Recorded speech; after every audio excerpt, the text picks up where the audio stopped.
بسم اللہ الرحمن الرحیم۔ شروع اللہ کے پاک نام سے جو بڑا مہربان نہایت رحم کرنے والا ہے۔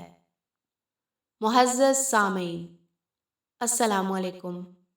ہمارا آج کا موضوع گفتگو ہے جس سہانی گھڑی چمکا طیبہ کا چاند۔ معزز سامعین، اگر آپ کو ہماری اسلامک ویڈیوز پسند آ رہی ہیں تو ہمارے چینل کو سبسکرائب کریں اور بیل آئیکن کو پریس کریں تاکہ ہماری آنے والی ویڈیوز آپ تک پہنچتی رہیں۔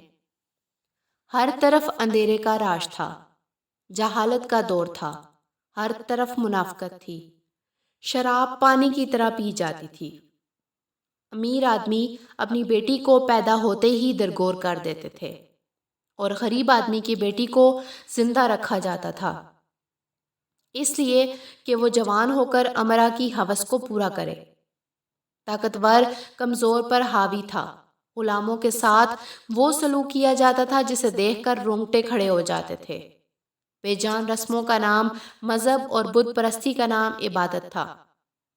ہر طرف ظلم کا راج تھا، پورے عالم پر ایسی تاریکی چھائی تھی کہ ہاتھ کو ہاتھ سجائی نہ دیتا تھا۔ تب کچھ ایسے واقعات پیش آئے جن سے دنیا والوں نے اندازہ لگایا کہ ظلم کی طویل شب رخصت ہونے والی ہے۔ چند ایسی نشانیاں ظاہر ہوئی جن سے ثابت ہوتا تھا کہ باران رحمت برسنے والی ہے۔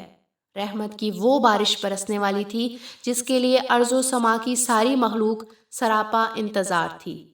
اس باران رحمت کا انتظار ان یتیموں کو تھا جن کے اپنے عزیز ان کے حقوق غصب کر لیتے تھے اور ان کے سر پر دستے شفقت رکھنے والا کوئی نہ تھا۔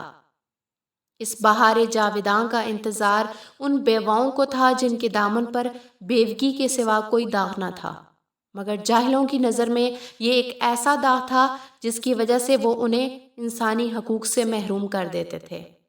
اس صبح بہاراں کا انتظار ان بچیوں کو تھا جنہیں زندہ درگور کر دیا جاتا تھا۔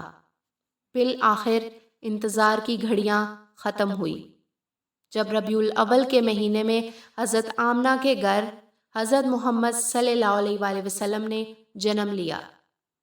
ربیع بہار کو کہتے ہیں۔ اس موسم میں ایک نہیں 3 ربیع جمع ہو گئے تھے۔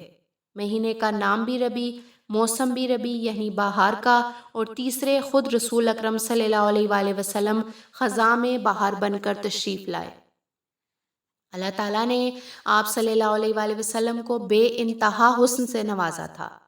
آپ صلی اللہ علیہ وآلہ وسلم کا چہرہ مبارک مائع بدر کی طرح چمکتا تھا۔ آپ کا قد مبارک بالکل متوسط قد والے آدمی سے کسی قدر طویل تھا، لیکن زیادہ لمبے قد والے سے پست تھا۔ سر مبارک اعتدال کے ساتھ بڑا تھا، بال مبارک کسی قدر بل کھائے ہوئے تھے۔ آپ کے تلوے قدرے گہرے تھے اور قدم ہموار تھے۔ پانی ان کے صاف ستھرا ہونے اور ان کی ملامت کی وجہ سے ٹھہرتا نہیں تھا، فوراً ڈھل جاتا تھا۔ حضور صلی اللہ علیہ وآلہ وسلم کی آمد سے اس اندھیری دنیا میں ہر طرف نور ہی نور بکھر گیا۔ پہاڑ اور اشجار سب آپ کے احترام میں سر تسلیم خم ہو گئے۔ حضور صلی اللہ علیہ وآلہ وسلم ہر انسان کے لیے پیغام نجات بن کر آئے۔ آپ وہی نبی ہیں جن کا امتی ہونے کی خواہش تمام انبیاء نے کی۔ خواہش کیوں نہ ہوتی، روز محشر وہی تو شفاعت فرمائیں گے، وہی تو حوض کوثر پلائیں گے، وہی تو اپنی امت کو بخشوائیں گے۔ حضور صلی اللہ علیہ وآلہ وسلم کی زندگی ہمارے لیے ایک کھلی کتاب ہے، مگر بات ہے عمل کرنے کی، اور وہ کھلی کتاب ہے قرآن مجید۔ قرآن مجید میں ہر قانون، ہر مسئلہ، ہر مشکل کا حل اور ہر بیماری کی دوا موجود ہے۔ دنیا کے تمام کلام اس کے سامنے ہیچ ہیں۔ مجھے تو رشک آتا ہے حضرت علیمہ کی قسمت پر جن کا دودھ سرور کائنات صلی اللہ علیہ وآلہ وسلم نے پیا، اور جس نے شہنشاہ دو عالم کو اپنی گود میں کھلایا۔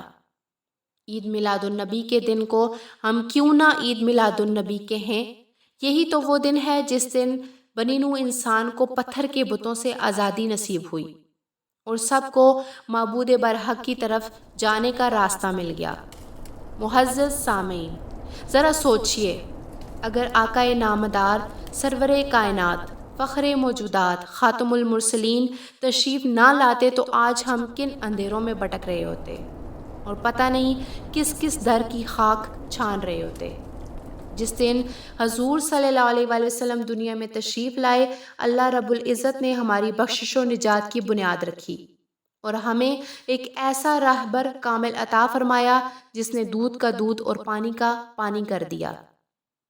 معزز سامعین، جشن عید میلاد النبی منائیں، خوشی سے منائیں، لیکن آتش بازی کر کے نہیں، فضول خرچی کر کے نہیں، سرمایہ اجاڑ کر نہیں، گھر گھر مانگ کر نہیں، بلکہ مسجدیں آباد کر کے، نوافل پڑھ کر، درود و سلام بھیج کر، غریبوں کی امداد کر کے، محتاجوں کو کھانا کھلا کر، کیونکہ یہی وہ درس ہے جو ہمارے آقائے دو جہاں حضرت محمد صلی اللہ علیہ وآلہ وسلم ہمیں دے کر گئے۔ اے رب العالمین، ہم سب تیرے بندے ہیں اور تجھ سے التجا کرتے ہیں کہ ہمیں ایسے طریقے سے جشن عید میلاد النبی منانے کی توفیق عطا فرما جس میں نجات ہو اور تیری رضا شامل ہو۔ آمین۔